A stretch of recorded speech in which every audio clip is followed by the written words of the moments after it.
શું કહું?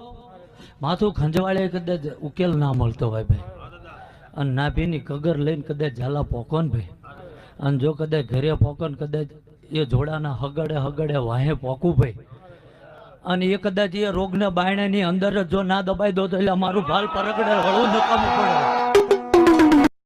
નમસ્કાર દર્શક મિત્રો, ફરીવાર અમારા એક નવા વિડીયોમાં તમારું હાર્દિક સ્વાગત છે. તો ચાલો મિત્રો, આજે આપણે વાત કરીશું લાખો લોકોને શ્રદ્ધાનું કેન્દ્રનું સ્થાન બનેલા એવા રાજાજી દાદા અને તેજાજી દાદાના વિવિધ પરચાઓ વિશે. હાલમાં મિત્રો ભોળાદ પાલ છે તે સદ અને ધર્મના કારણે મિત્રો લાખો લોકોનું શ્રદ્ધાનું કેન્દ્રનું સ્થાન બન્યું છે. કોઈ પણ રોગનું મિત્રો નિવારણ ન આવતું હોય અને તેને દાદાના સાનિધ્યમાં લાવો અને દાદા ઉપર સાચી શ્રદ્ધા અને સાચી ભક્તિ રાખો તો મિત્રો 100% તે રોગનું નિવારણ થઈ જશે. તો ચાલો મિત્રો, તે અંગે દાનબા બાપુ શું કર્યા છે તેમનો વિડીયો શરૂ કરીએ.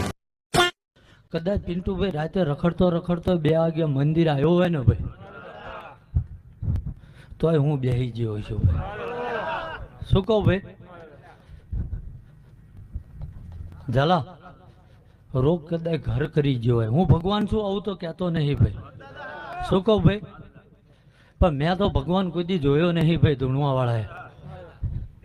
એટલે જે ખાંભીમાં જે કદાચ 9 વરા મર વાવીને જ્યો ને ભાઈ, મારા માટે તો એ ભગવાન છે ભાઈ. પણ ગમે એવો કદાચ રોગ હટી ગયો હોય અભ્યાસંગ, શું કહું?